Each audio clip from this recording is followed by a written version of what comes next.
Há mais ou menos um ano atrás eu fiz um vídeo onde eu apontava alguns pontos sobre o personagem do Nagi e sobre os acontecimentos do arco da Liga Neo-Egoísta e debatia sobre a situação em que ele se encontrava. Agora, depois de todo esse tempo, eu venho aqui novamente para conversar sobre tudo o que aconteceu e também teorizar o que vai acontecer no futuro do Nagi.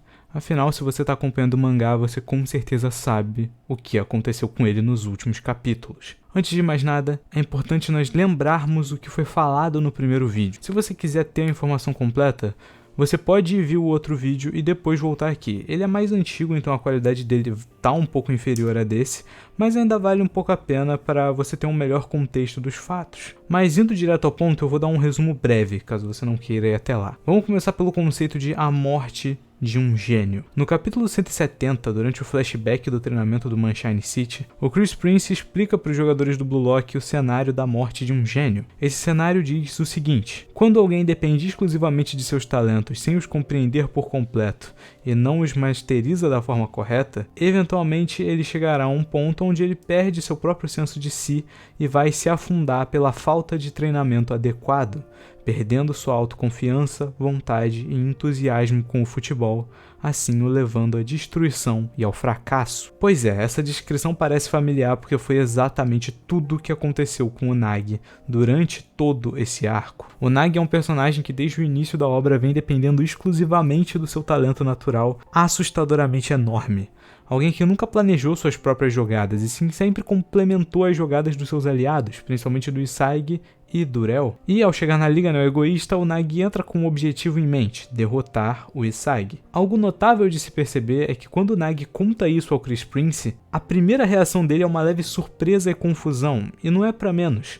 Como dito pelo próprio Nagi, ele não fazia a menor ideia do porquê e nem de como ele alcançaria esse objetivo. O Chris Prince e o Agi, um jogador do Sunshine, tentam auxiliar ele a atingir esse objetivo e despertar o seu verdadeiro potencial, o incentivando a criar suas próprias jogadas e jogar um futebol que começa por ele. Afinal, não é justamente isso que o Blue Lock fala sobre egoísmo, ser você mesmo e usar ao máximo seu talento para atingir seu sonho e objetivo? Aqueles que prosperaram até aqui foram os que entenderam isso e usaram ao seu favor todos os ensinamentos que receberam para evoluir, enquanto os que não conseguem simplesmente ficam para trás. Guardem essa reflexão porque ela vai ser bem importante mais para frente. Mas enfim, durante toda a obra, o Nagi se mostra como um dos melhores do Blue Lock, sequer precisando se esforçar como os outros, não só por não precisar, mas também por não querer. Ele sempre desprezou tudo que ele considerava chato ou desinteressante, e isso acaba sendo extremamente prejudicial a ele. No jogo Bastards vs Sunshine, o Nagi começa a tentar pôr em prática o ato de criar um futebol próprio, mas por isso ser chato para ele, como eu disse antes, isso acaba dando errado em diversos momentos, em diversas tentativas, até que ele resolve ir até o Rel para pedir para os dois voltarem a se ajudar, algo que ele aceita mesmo hesitando. Após isso, nós temos a sequência onde, com a ajuda do Rel, o Nagi marca um dos gols mais lindos da obra. Porém, ele não sabia que aquilo seria a sua ruína. Desde o começo da obra nos é dito algo simples: os gols verdadeiramente bons são aqueles que podem ser replicados, os que seguem uma fórmula aplicada com suas habilidades. Gols feitos por meio de milagres são vazios, pois além de não contribuírem de fato para a evolução do jogador, também nunca poderão ser replicados de nenhuma forma. E esse gol teria consequências absurdamente desastrosas para o Nagi. Após esse gol, não só o Nagi, como o próprio Sunshine entraram em uma onda de derrotas. Após perderem para o Bastard, tiveram um jogo contra o PSG, onde o Nagi novamente não marcou nenhum gol e ainda tomaram um hat-trick do Rin. E após isso, o jogo contra o Ubers, onde eles também perderam e o Nagi também não marcou nenhum gol. Partida essa onde o Nagi e o Barou conversaram, e o Barou disse a ele que ele precisava urgentemente melhorar, fazer uma autoanálise e renascer, ou ficaria para trás. Eu gostaria de mencionar um outro fato, que é que até então, na Liga Neo-Egoísta, o normal é a gente ver os times ganhando de 3-2, as partidas finalizando nisso. As partidas do Sunshine contra o PSG e contra o Ubers terminaram em 3-1, as duas. Por que que isso aconteceu? Justamente porque graças a essa interferência que o Nagi e o Urel estavam fazendo, jogando juntos, tentando jogar juntos, e consequentemente afundando o talento dos dois, fez com que o Sunshine como um todo jogasse de maneira excepcionalmente inferior do que ele poderia estar jogando no auge. A prova disso é o que a gente vê na última partida, a partida contra o Basha, onde nós finalmente vemos os pensamentos do Nagi acerca disso tudo. O jogo começa de uma forma minimamente assustadora pro Nagi e pro Urel. Os dois haviam visto seus valores caindo 2 vezes seguidas e precisavam urgentemente provar que mereciam estar no top 23. Eles começam o jogo auxiliando o time e dando uma assistência ao Shigiri, que abre o placar. No entanto, a situação é virada rapidamente com um gol marcado pelo Bachira. O Agi tenta trazer o Nagi de volta a si para novamente fazer ele jogar de forma original, mas o único pensamento que vem à mente dele é como ele e Urel precisam ganhar juntos, algo que é novamente afundado quando o Otoya marca mais um gol, deixando o Sunshine na desvantagem. O Nagi começa a pensar sobre o que falta nele, e ele chega à conclusão que é o fogo, a inflamação, as chamas da vontade de se colocar no centro do mundo, algo que ele não consegue criar em si. Nesse momento a gente acompanha uma coisa muito interessante, que é uma narração do Isagi que explica com mais exatidão o que é esse fogo que o Nagi está se referindo. Essa chama nada mais é do que o entusiasmo formado após uma árdua vitória, ter um objetivo, seja derrotar alguém ou realizar um sonho, misturado a usar de seus talentos e os evoluir para vencer. É isso que gera a chama, o entusiasmo. E como o Isagi diz nesse capítulo, esse entusiasmo é impossível de se replicar, é algo que surge de forma natural, e aqueles que não se agarram ao entusiasmo caem pelo caminho. É isso que significa estar no Blue Lock. É justamente aí que o Nagi mais peca. O Nagi mesmo diz logo em seguida nesse capítulo: preciso me tornar o que o Urel quer que eu seja. Essa atitude, esse comportamento não funciona, ele não tem uma meta de verdade. Portanto, é incapaz de se incendiar sozinho. Assim, nesse momento, o objetivo dele torna se incendiar para que ele possa também incendiar o Urel. Cruz Prince resolve passar a bola para o Urel, que acaba por marcar um gol e empatar o placar. Um momento perfeito para que um último ataque coroe um herói para a partida. O Nagi, então, se vira para o Urel e diz que irá mostrar que pode lutar sozinho, assim como o próprio Urel é capaz agora. O começo da investida final funciona de forma ótima.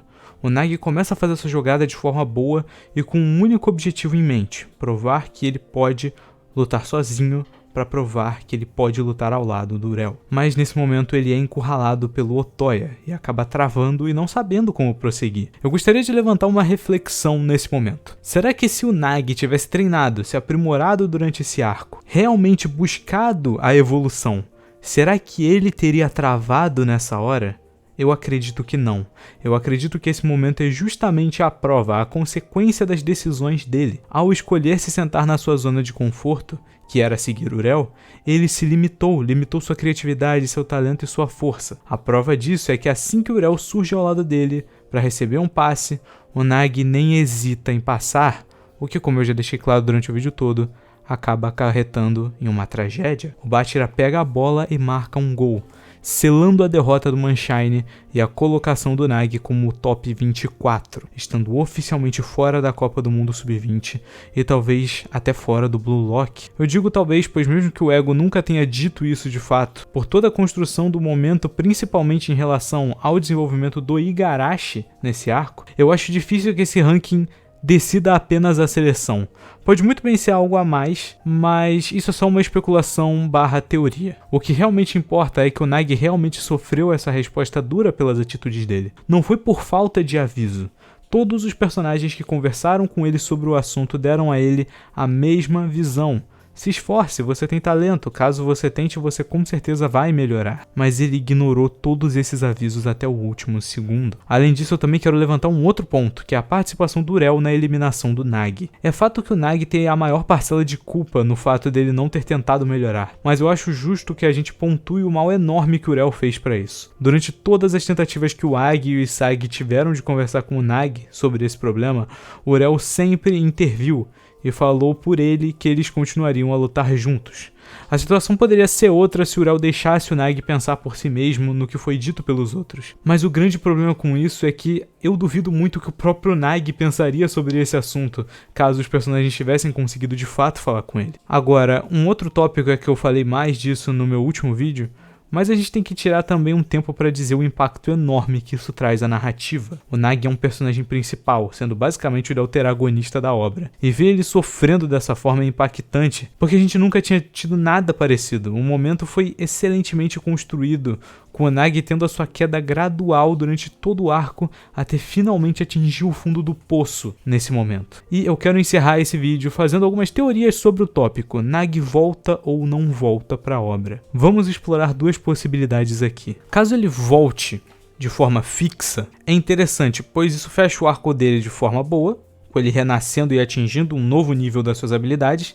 Além disso, também abre margem para ainda mais plots e cenas interessantes dele no spin-off, que agora tem bastante conteúdo para explorar, já que ele vai seguir um caminho diferente dos outros personagens. Agora, caso ele não volte e esse realmente tenha sido o fim do Nagi, já que, como eu disse, a gente não sabe se isso significa diretamente uma eliminação do Blue Lock, mas vamos supor que seja mesmo, eu não reclamaria caso essa tenha sido a eliminação dele de fato. Isso porque a forma como tudo foi construído foi tão boa, que eu sinto que não poderia ter sido feito de forma melhor. Isso aqui é uma eliminação digna de personagem principal, pois, lembrando sempre, o projeto Blue Lock só pode ter um vencedor, pelo menos foi o que nos foi dito até agora. Então isso aqui é o mínimo que eu espero da eliminação dos personagens mais importantes. Algo que me deixa até com certa expectativa para saber que tipo de arcos e cenas o autor pode estar planejando para eliminações de outros personagens tão relevantes quanto o Nagi. O que eu preciso mencionar também é que representar o conceito da morte de um gênio na prática com o Nagi é realmente algo bem feito. Quantas vezes nós não vemos na vida real pessoas talentosas que não conseguem prosperar pela falta de preparo ou de ânimo na sua trajetória? Representar isso dentro da obra, ainda mais da forma que foi feita, para mim é algo excelente. Lembrando que a gente está se aproximando cada vez mais de um momento onde os personagens vão para os clubes profissionais, vão para as ligas oficiais. E a gente tem que ver mais sobre o mundo do futebol como um todo. E eu acho que esse conceito da morte de um gênio é algo extremamente interessante de ser abordado. Mas, na minha opinião, o que eu acho, agora eu vou falar sobre a minha opinião sobre isso, é que o Nagi não deveria voltar para o Blue Lock. Ele pode sim continuar como um personagem importante dentro de algum clube quando eles forem para as ligas oficiais, mas não acho que seja interessante trazer ele de forma fixa para o Blue Lock. Depois dessa eliminação extremamente bem executada que o autor fez, eliminação entre aspas, né? Algo que gerou um sentimento que eu duvido um pouco que seja possível reproduzir. Foi um arco inteiro só para desenvolver esse momento. Eu não acho que a gente tenha tempo nem estrutura pra gente ter uma narrativa sendo feita dessa mesma forma de novo. Então, na minha visão, por causa desse excelente preparo que foi feito para essa cena, o Nagi não deveria voltar pro Blue Lock. Isso caso ele tenha sido eliminado de fato. Mas vai saber, não é? Isso é algo que só o futuro nos dirá. Mas, por agora, é o que temos. Esse vídeo vai ficando por aqui. Comenta o que vocês acharam. Deixa o like, se inscreve. Até o próximo vídeo e falou.